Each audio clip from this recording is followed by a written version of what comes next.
जो आदमी इतनी तीव्रता और कमिटमेंट के साथ काम कर रहा है वो ऐसा इसलिए नहीं कर रहा कि उसे फल नहीं चाहिए। प्रॉब्लम ये है कि आपने कृष्ण की बात को राजा के सेवक के शब्दों में सुना है। आप जीवन में चाहे जो भी करना चाहें, आपके लक्ष्य होते हैं, चाहे आर्ट हो, म्यूजिक हो, आध्यात्म हो, राजनीति हो, बिजनेस हो। आपको लगता है आप कुछ भी महत्वपूर्ण कर पाएंगे। वो बस यही तो कह रहे हैं।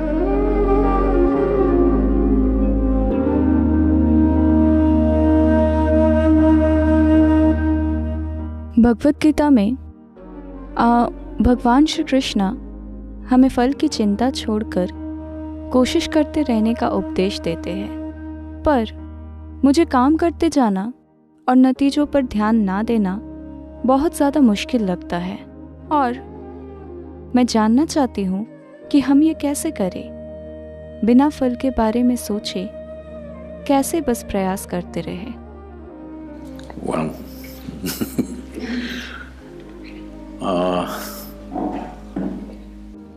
मैंने किसी भी शास्त्र को ठीक से नहीं पढ़ा है। ये दुर्भाग्यपूर्ण है, पर मुझे कहना पड़ेगा, मैंने गीता भी नहीं पढ़ी है। पर हम जानते हैं कि कृष्ण के जीवन में ऐसा लोग सोचते हैं कि कृष्ण यानी मक्खन, लड़कियां और बांसुरी। पर आपको यह समझना चाहिए, ये सारी चीजें तब हुई जब वो 16 साल के थे। तो 16 के बाद उन्होंने एक बहुत ही कमिटमेंट भरा जीवन जिया। His commitment was to marry the political process of the day with the spiritual process. उनका कमिटमेंट था उस समय की राजनीतिक प्रक्रिया और आध्यात्मिक प्रक्रिया को जोड़ना, क्योंकि उन्होंने देखा कि जब तक सत्ता पर बैठे हुए लोगों में जीवन की एक बड़ी समझ नहीं पैदा होती और वो अपनी पहचान में सभी को शामिल नहीं करते, ऐसे नहीं कि बस मेरा परिवार, मेरे बच्चे, मेरा पति, मेरी पत्नी और ये सब, जब तक आपकी अपनी पहचान की समझ बड़ी नहीं हो जाती, सिर्फ तभी आपको सत्ता की ताकत मिलनी चाहिए, नहीं तो भ्रष्टाचार होने लगेगा। लोग कहते हैं सत्ता भ्रष्टाचार है। सत्ता भ्रष्टाचार नहीं है, सीमित पहचान भ्रष्टाचार है। उनको लगता है वो सही काम कर रहे हैं और वो हर समय भयानक काम कर रहे हैं क्योंकि उनकी पहचान इतनी छोटी है। तो कृष्ण इसे बदलने की कोशिश कर रहे थे। ये उनके पूरे जीवन का मिशन था और वो हमेशा फल को पाने के लिए काम करते रहे। Hello? जो आदमी इतनी तीव्रता और कमिटमेंट के साथ काम कर रहा है वो ऐसा इसलिए नहीं कर रहा कि उसे फल नहीं चाहिए। जाहिर है वो फल के लिए काम कर रहे हैं। प्रॉब्लम ये है कि आपने कृष्ण की बात राजा के सेवक के शब्दों में सुनी है और किसी ने आपको नहीं बताया। उन्होंने केवल अर्जुन से बात की, अर्जुन ने कभी नहीं बताया। वो उस घटना के बाद 36 साल और जीवित रहे, पर उन्होंने कभी कृष्ण की बताई हुई बातों के बारे में एक शब्द नहीं कहा। क्या आपने कहीं सुना है? वो एक राजा थे, पर एक बार भी उन्होंने ये नहीं कहा कि कृष्ण ने मुझे युद्ध के मैदान में ये बताया था, एक बार भी नहीं।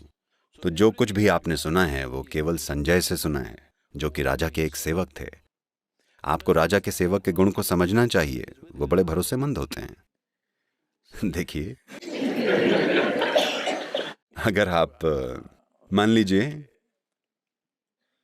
आपके पति या पत्नी या बच्चों ने कुछ देखा और वो आकर आपको बताएंगे, वो अपनी तरफ से कुछ मसाला जोड़कर आपको बताएंगे।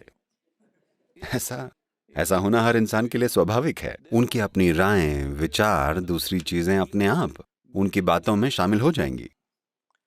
पर राजा का सेवक ट्रेंड होता है कि वो कभी अपनी राय ना जोड़े, वरना उसका सिर कलम होगा।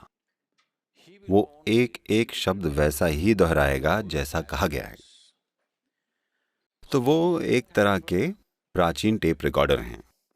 ओके, वो रिकॉर्डिंग कर रहे हैं और बस राजा को बता रहे हैं कृष्ण ये कह रहे हैं, पर कोई संदर्भ प्रसंग नहीं है। जब दो लोगों के बीच बहुत गहरा संबंध होता है तब बातें अलग तरह की होती हैं। अगर दो प्रेमी कुछ कर रहे हैं, एक दूसरे से बातें कर रहे हैं, तो शायद किसी को लगे वो लड़ रहे हैं, पर उनका लव अफेयर चल रहा है। तो ये कृष्ण और अर्जुन के बीच एक लव अफेयर जैसा है, क्योंकि वो एक दूसरे को बहुत घनिष्ठता से जानते हैं। तो वो एक खास तरह की भाषा में बोल रहे हैं। और राजा का सेवक होने के नाते संजय एक एक शब्द सुनकर संदर्भ को जाने या उसको अनुभव के स्तर पर समझे या जाने बिना संजय बता रहे हैं। और अब ये समझने के बाद देखिए, मूल रूप से बात बस इतनी सी है, आप जीवन में जो भी करना चाहते हैं, आपके लक्ष्य होते हैं। आप किस तरह के लक्ष्य बनाएंगे? अभी आप यूनिवर्सिटी में हैं, आप किस तरह के लक्ष्य बनाएंगे? जितना आप पहले से जानते हैं, आप उसे थोड़ा बहुत बढ़ा चढ़ा देंगे और सोचेंगे ये आपके जीवन का बड़ा लक्ष्य है। आमतौर पर लोग इसे एम्बिशन कहते हैं, मैं इसे कॉन्स्टिपेशन कहता हूं,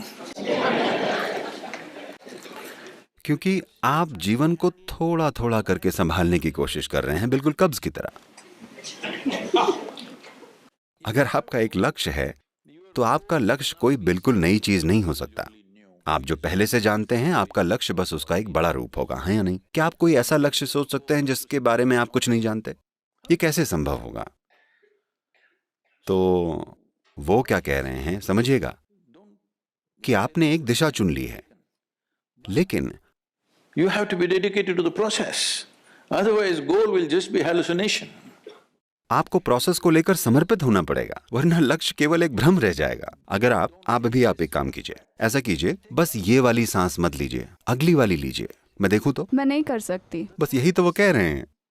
वो कह रहे हैं ये कदम ठीक से उठाए बिना आप लक्ष्य के बारे में भ्रमित होने लगते हैं। ऐसे कैसे चलेगा? योग में हम इसे बहुत सरलता से कहते हैं। हम कहते हैं अगर आपकी एक आंख लक्ष्य पर हो तो रास्ता ढूंढने के लिए बस एक ही आंख बचेगी। ऐसा करना बेकार है, बस।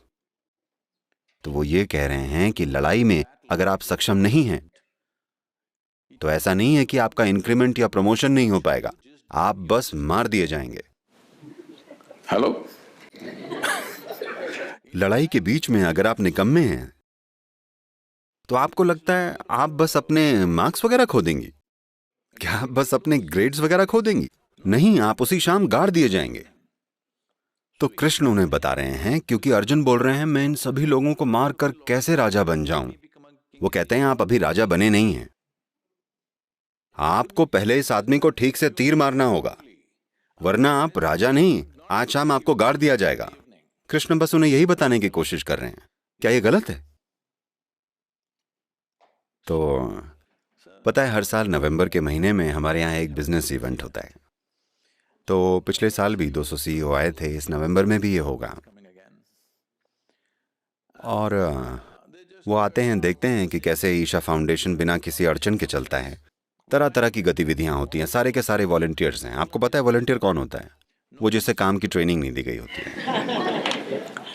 वो बेहद डेडिकेटेड हैं, पर उन्हें उस काम की ट्रेनिंग नहीं दी गई है। और आप उन्हें नौकरी से नहीं निकाल सकते क्योंकि वो वॉलंटियर्स हैं।